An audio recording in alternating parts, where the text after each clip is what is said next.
Yakuza. Siapa yang tidak kenal dengan sebutan Yakuza? Yakuza adalah organisasi yang sangat terkenal di dunia. Yakuza punya keunikan sendiri dalam menjalankan kejahatannya maupun memainkan perannya di masyarakat.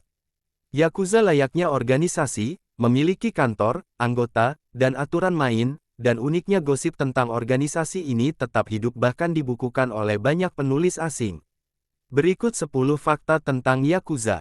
1. Yakuza dalam perpolitikan. Dalam sejarah Yakuza, sejumlah pejabat tinggi dan politikus Jepang masuk dalam jaringan Yakuza. Misalnya, Menteri Hukum Jepang, Keisuke Tanaka. Ia kemudian dipaksa mundur dari jabatannya pada tahun 2012 karena ketahuan menjadi jaringan Yakuza. Perdana Menteri pertama dari Partai Demokrat Liberal (LDP), Nobusuke Kishi, terbukti bagian dari satu organisasi Yakuza terbesar, Yamaguchi Gumi.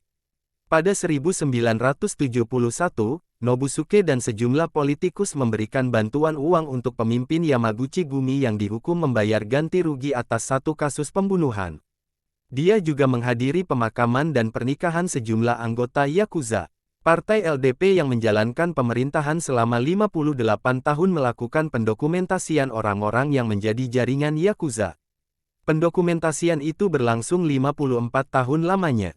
Noboru Takeshita, Perdana Menteri yang berkuasa pada 1987 ternyata juga anggota jaringan Yakuza. Menuai banyak kritik dari oposisi, dia kemudian memilih bergabung kembali dengan Inagawa Kai, satu dari 3 organisasi pendiri Yakuza. Sedikitnya 4 Perdana Menteri Jepang terlibat di jaringan Yakuza. Di bidang politik praktis, Yakuza ikut berkampanye dan menjadi penjaga keamanan saat pemilihan umum. Yakuza juga sanggup memberikan jaminan kepada para pemilih untuk memenangkan kandidat yang mereka jagokan. 2. Ritual organisasi. Yakuza memiliki struktur kepemimpinan yang kompleks dan memiliki banyak tahapan yang harus dilalui anggotanya untuk mencapai puncak kekuasaan. Nah, seorang anggota baru harus melalui ritual perpeloncoan yang disebut Sakazuki Goto. Anggota baru akan mematuhi dan menghormati para seniornya yang disebut dengan kobun atau peran anak. Sake, minuman tradisional Jepang, menjadi sajian yang selalu ada dalam ritual perpeloncoan dan menjadi perekat hubungan di antara mereka. Tata cara minum sake dalam ritual seperti ini menjadi bagian dari penghormatan terhadap keyakinan mayoritas warga Jepang, yakni Shinto. 3. Tes tertulis. Menjadi anggota Yakuza tidak semata-mata tentang fisik, tapi juga kecerdasan. Pada tahun 2009, Yamaguchi Gumi, satu dari 3 organisasi pendiri Yakuza, memberlakukan tes tertulis sebanyak 12 halaman. Tes ini untuk memastikan anggotanya memahami peraturan-peraturan yang berlaku sehingga tidak timbul masalah nantinya. Tes diawali dengan cerita tentang ekonomi Jepang secara keseluruhan. Kemudian diikuti dengan topik yang diuji, misalnya isu limbah industri hingga pencurian kendaraan motor. Yakuza selama ini dikenal sebagai barometer perekonomian Jepang. Nah, jika para anggota mafia itu menemukan kesulitan, maka mereka harus melakukan sesuatu untuk meminimalkan kegagalan.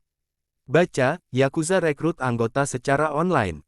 4. Menggugat dan digugat Yakuza. Meski sindikat mafia ini ditakuti, bukan berarti tidak ada yang berani melakukan perlawanan.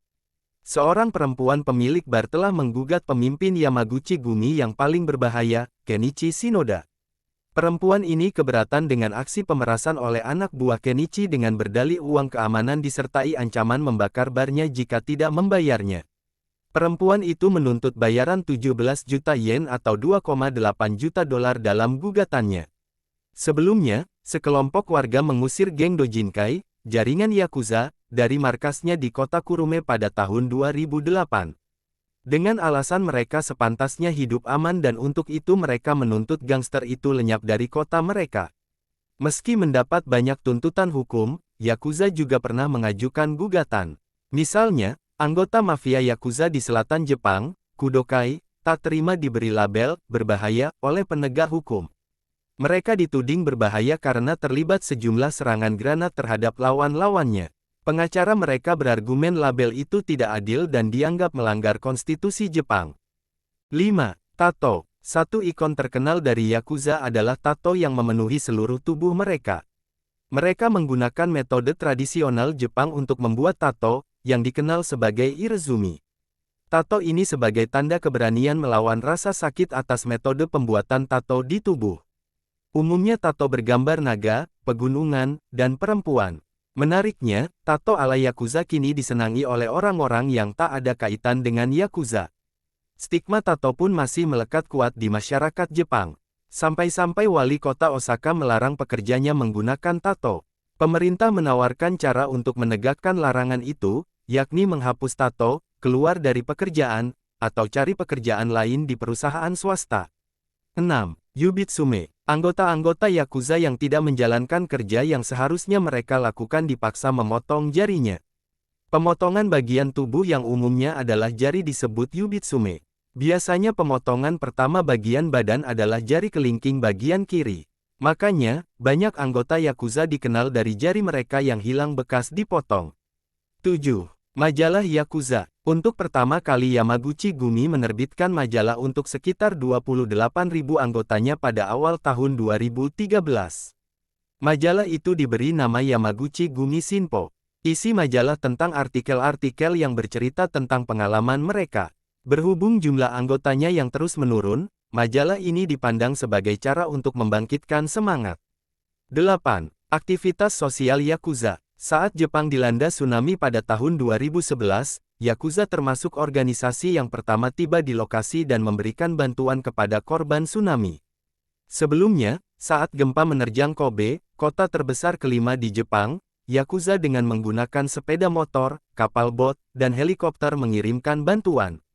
Sejumlah masyarakat memuji sikap tanggap Yakuza dalam situasi sulit masyarakat, namun ada juga yang memberikan tanggapan sinis menyebut Yakuza sedang melakukan kegiatan public relations. 9. Membasmi Yakuza. Pemerintah Amerika Serikat baru-baru ini mengeluarkan pernyataan untuk menumpas Yakuza sebagai organisasi sindikat kejahatan. Warga Amerika juga tidak lagi mau mengadakan transaksi dengan Kenichi Shinoda, pemimpin organisasi terbesar Yakuza, Yamaguchi Gumi. Kenichi masuk dalam daftar 1 dari 7 dalang penjahat di dunia. Amerika juga memasukkan bos nomor 2 di organisasi mafia itu, Kiyoshi Takayama, dalam daftar hitam dan membekukan semua aset keduanya di Amerika. Langkah ini diambil menyusul Jepang memerangi keterlibatan Yakuza dalam bisnis ilegal di negara itu. Menanggapi sanksi itu, Kenichi berujar, jika Yamaguchi Gumi dilarang, publik saat itu juga melakukan pembalasan. Baca, Yakuza invasi ke Indonesia. 10. Sokaiya. Sokaiya merupakan nama dari satu bentuk suap dalam skala besar yang selama ini dijalankan oleh Yakuza. Modusnya, Yakuza akan membeli saham satu perusahaan yang membuatnya mendapatkan kursi dan mengikuti pertemuan yang dihadiri oleh para pemilik saham. Setelah itu, mereka akan melakukan segala cara untuk mempengaruhi kepemimpinan perusahaan. Kemudian mereka akan meminta uang atau mereka mengancam akan mempermalukan pimpinan perusahaan itu di dalam pertemuan. Dan biasanya taktik Yakuza ini membuahkan hasil. Modus lainnya, Yakuza akan mengadakan kegiatan turnamen olahraga dan kontes kecantikan dan kemudian tiketnya dijual dengan harga teramat mahal kepada para korbannya lewat blackmail. Target mereka biasanya perusahaan-perusahaan besar.